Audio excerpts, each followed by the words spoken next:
آپ ایک بات یہ سمجھ لو، سیدہ پاک سلام اللہ علیہا پہ بھونکنے والا ان کے نزدیک سب سے بڑا عالم ہے، سب سے بڑا عالم ہے. اس نے خطا کر دیا تو اس کی خطا پر بھی یہ لوگوں نے اس کو سپورٹ کیا. سر بدقسمتی یہ ہے کہ سیدہ طاہرہ سلام اللہ علیہا کے اوپر بولے ہوئے اپنے لفظوں کے اوپر شرمندگی کی اس بجائے مولوی کا سپورٹ کیا. وہ جو خطا کا لفظ ہے، وہ جو خطا کا لفظ ہے اس کی نسبت انبیاء کی طرف دی گئی، بلکہ ذنب کا لفظ جناب سیدہ طاہرہ سلام اللہ علیہا کے لیے بولا گیا. بات میں جو کی گئی اس میں یہ کہا گیا کہ ذنب، یعنی وہ جس طرح سورہ فتح میں بھی آیت ہے وہاں ذنب کا ہے، یعنی اس کی نسبت کچھ لوگوں نے رسول صلی اللہ علیہ وسلم کی طرف دی کہ آپ کے گناہ معاف کر دیے.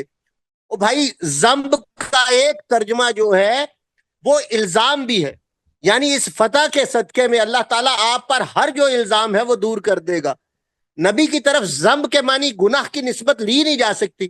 بعین ہی ذنب کا جو ہے رسالت مآب صلی اللہ علیہ وسلم کے بعد ان صاحب نے اس کی نسبت سیدہ طاہرہ سلام اللہ علیہا کی طرف دی، اور اپنے ان جملوں کو ثابت کرنے کے لیے انبیاء کی طرف خطا کی نسبت خطا اجتہادی کی نسبت دی کہ انبیاء سے بھی خطا ہوتی ہے.